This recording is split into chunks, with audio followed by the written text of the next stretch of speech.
Hello friends, आज हम start करेंगे क्लास 9 सिविक्स के चैप्टर कॉन्स्टिट्यूशनल डिजाइन का 8th मॉड्यूल। फ्रेंड्स, पिछले मॉड्यूल में हमने प्रीएम्बल के बारे में अच्छे से जाना। आज इस मॉड्यूल में हम बात करेंगे institutional design of the constitution के बारे में, जिसमें हम कॉन्स्टिट्यूशनल अमेंडमेंट्स के बारे में बात करेंगे। तो चलिए शुरू करते हैं हमारा आज का मॉड्यूल। तो फ्रेंड्स, बेसिकली जो कॉन्स्टिट्यूशन होता है वो आइडिया और वैल्यू जो होते हैं पूरे कंट्री के, उनको डिस्क्राइब करता है। ये आपको बहुत अच्छे से पता है।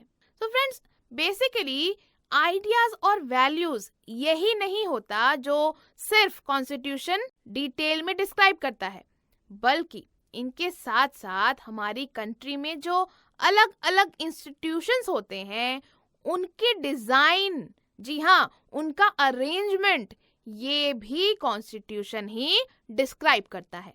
सो बेसिकली जो कॉन्स्टिट्यूशन होता है वो आइडियाज और वैल्यूज को ही नहीं, बल्कि हमारी कंट्री में जो अलग अलग इंस्टीट्यूशंस होते हैं उन्हें भी डिजाइन देता है, उनको प्रॉपर्ली अरेंज करता है।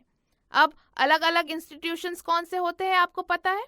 लेजिस्लेचर जो लॉज बनाता है वो बॉडी, एग्जीक्यूटिव जो इन लॉज को इम्प्लीमेंट करते हैं, और जुडिशरी जो हमारी न्यायपालिका है जिसमें तमाम कोर्ट्स आ जाते हैं, है ना। तो ये सारे इंस्टीट्यूशन कंट्रीज में होते हैं। तो जो कॉन्स्टिट्यूशन होता है वो सिर्फ आइडियाज वैल्यूज यहीं तक सीमित नहीं है, बल्कि इन तमाम इंस्टीट्यूशंस का जो डिजाइन है, कैसे ये वर्क करेंगे, कैसे इनका अरेंजमेंट होगा, ये तमाम चीजें कॉन्स्टिट्यूशन में डिफाइंड रहती हैं। इसी को कहते हैं institutional design of the constitution. So friends, constitution specify करता है कि आपकी कंट्री में किस तरह के इंस्टीट्यूशंस होंगे, कौन से इंस्टीट्यूशन के पास कितनी पावर रहेगी, मतलब लेजिस्लेचर के पास कितनी पावर है, एग्जीक्यूटिव के पास कितनी पावर है, और जुडिशरी के पास कितनी पावर रहेगी। ये तमाम चीजें यूं ही नहीं कोई बता देता, कॉन्स्टिट्यूशन में तमाम चीजें डिफाइंड है, सबका रोल स्पेसिफाई है। सारे इंस्टीट्यूशंस कॉन्स्टिट्यूशन के हिसाब से ही चलते हैं। कॉन्स्टिट्यूशन स्पेसिफाई करता है, बताता है कि किसके पास क्या होगी, कितनी पावर होगी, तभी तो एक कंट्री में सब सिस्टमैटिक वे में चलेगा, वरना तो बिल्कुल केओस सिचुएशन हो जाएगी, है ना। तो बेसिकली कॉन्स्टिट्यूशन बताता है who will have how much power and it also puts limits on power of government.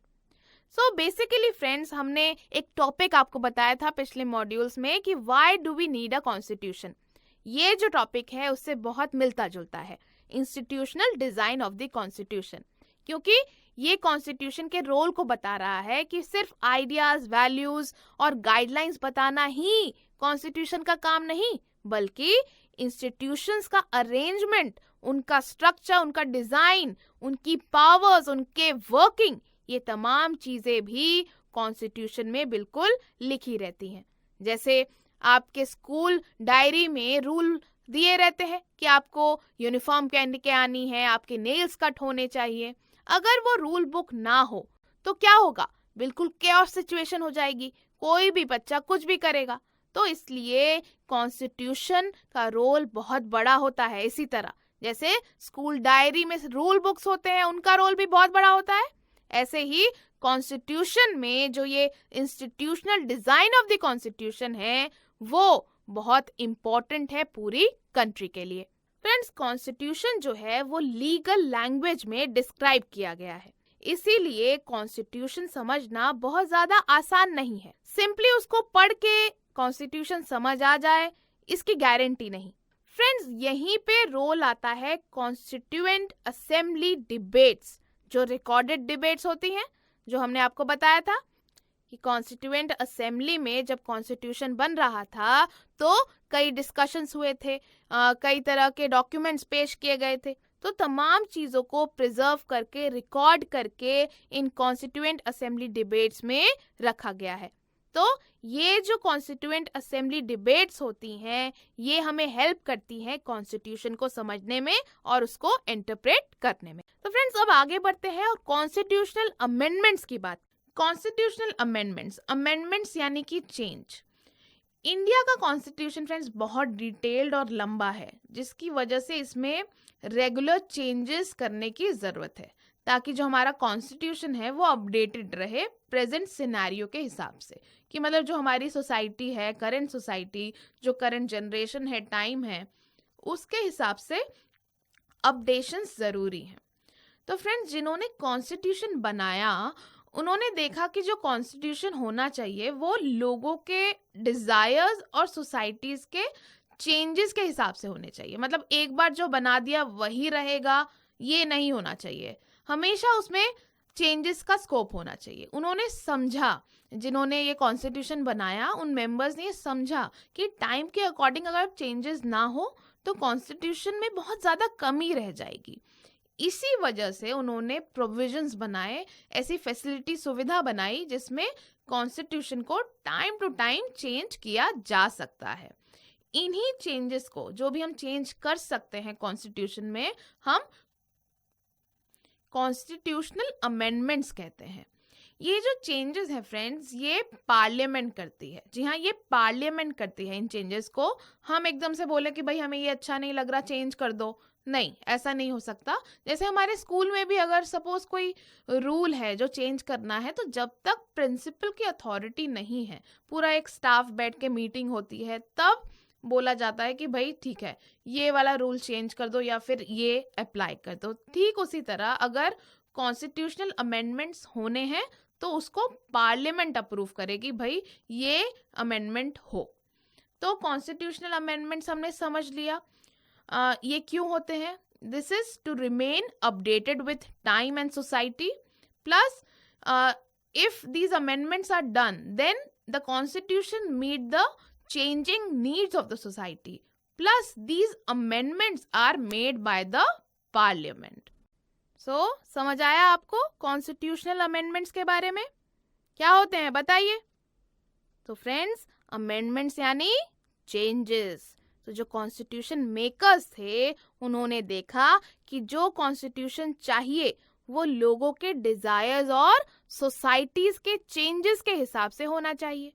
उन्होंने समझा कि कॉन्स्टिट्यूशन में चेंजेस लाए जाने चाहिए टाइम के अकॉर्डिंग, क्योंकि टाइम टू टाइम चेंजेस होने चाहिए, तभी कॉन्स्टिट्यूशन क्या रहेगा? अपडेटेड रहेगा, सोसाइटी के साथ चलेगा, है ना। इसी वजह से कॉन्स्टिट्यूशन मेकर्स ने प्रोविजंस बनाए, ऐसी सुविधाएं बनाई जिसमें कॉन्स्टिट्यूशन में टाइम टू टाइम चेंजेस किए जा सकते हैं। और इन्हीं चेंजेस को, जो हम चेंजेस करते हैं कॉन्स्टिट्यूशन में, पार्लियामेंट करती है, उसको हम क्या कहते हैं बताइए?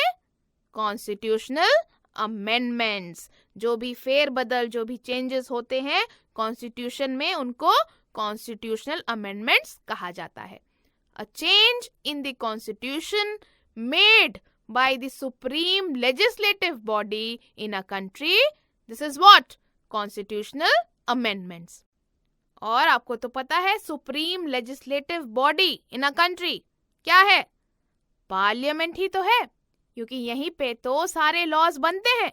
लेजिस्लेचर में पार्लियामेंट ही तो आता है ना। तो a change in the constitution made by the supreme legislative body in a country is known as constitutional amendments. तो फ्रेंड्स, ये था हमारा आज का मॉड्यूल, और इस मॉड्यूल के साथ हमने पूरे चैप्टर को भी कवर कर लिया है। आई होप आपको ये चैप्टर कॉन्स्टिट्यूशनल डिजाइन अब अच्छे से समझ आ गया है। तो चलिए अब इस मॉड्यूल की